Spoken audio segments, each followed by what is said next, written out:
Good morning students. तो कल हमने क्या पढ़ा था? वाच्य पढ़ा था। वाच्य क्या होता है? वाच्य वह चीज़ होती है, वह बात होती है, वाक्य मैंने होता है वाणी। जब हम कोई भी बात या कोई भी कथन कहते हैं तो उसे क्या कहते हैं? वाच्य कहते हैं। जो हमारे द्वारा कहा गया कथन होता है ना। तो वह भी कई प्रकार से कहे जाते हैं, जिसमें एक प्रधान रख करके, कर्ता को रख करके हम कोई कथन कहते हैं, और कभी कभी हम प्रधान यानी कर्ता को निरस्त करके कथन कहते हैं, और कभी कभी हम प्रधान के कार्य को, जो भी वह कार्य करता है उसको अधिक सीमा तक उसको निरस्त कर दिया जाता है, बहुत अधिक। जैसे ये वाले में आपने देखा था। यहाँ पे इस उदाहरण को फिर से मैं बताना चाहूँगी।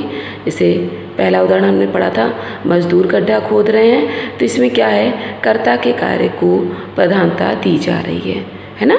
इसमें मजदूर को प्रधानता दी गई, ठीक है। मजदूरों के द्वारा गड्ढा खोदा जा रहा है। अब यहाँ पे मजदूर गौड़ हो गया, के द्वारा गड्ढा खोदा जा रहा है, यानी यहाँ पे इसकी प्रधानता उतनी नहीं लगी। किस पर बल दिया जा रहा है? के द्वारा पर बल दिया जा रहा है, ठीक है।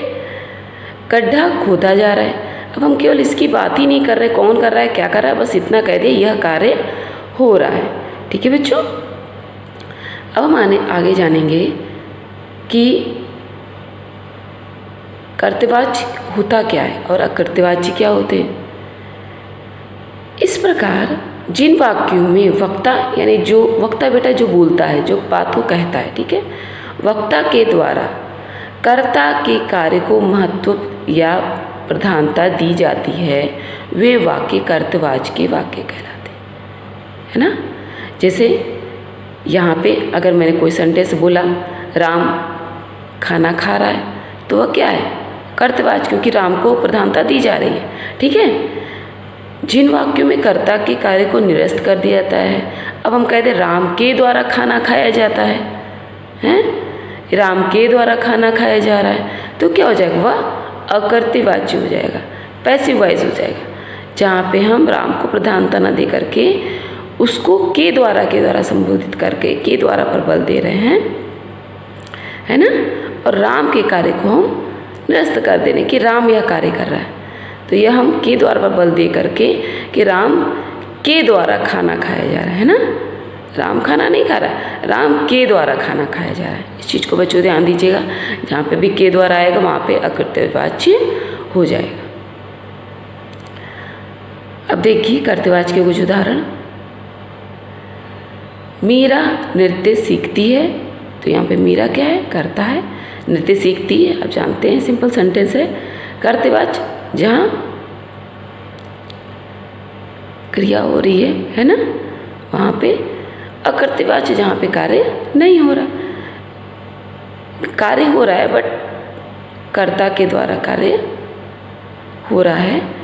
मीरा के द्वारा या मीरा से नृत्य सीखा जाता है, ठीक है।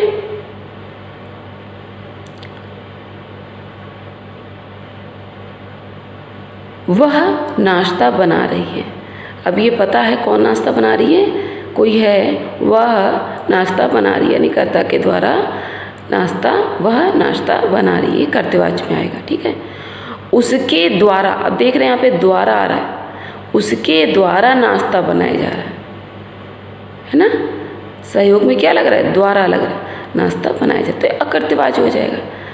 अब यहाँ देखिए, वे लोग झूठ बोल रहे हैं, वे लोग झूठ बोल रहे हैं, हमें पता है कौन लोग? वे लोग, ठीक है।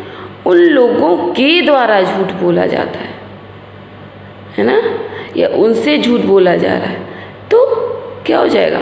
वहाँ पे अकर्तवाच्य हो जाएगा। बिल्कुल सिंपल है बेटा, बच्चों बहुत ध्यान से देखिएगा। मदन ने चोरी नहीं की, मदन के द्वारा चोरी नहीं की गई, है ना। जहाँ पे के द्वारा लगा वहाँ पे अकर्तवाच्य हो गया। अब हम जानेंगे वाच्य के भेद। वाच्य के कौन से भेद होते हैं? जैसा कि ऊपर हम बता चुके हैं, वाक्य में कर्ता के कार्य को अगर प्रधानता दी गई है या उसके कार्य को निरस्त किया गया है, इसके आधार पर वाच्य के दो भेद करते हैं, है ना, कर्तवाच्य और अकर्तवाच्य। अब हम जानेंगे कि कर्तवाच्य क्या होता है और अकर्तवाच्य क्या होता है आगे और इसको एक्सप्लेन करूँगी मैं, ठीक है।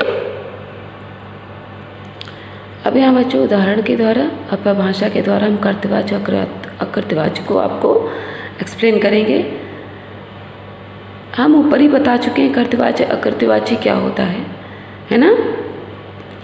इसके अंतर्गत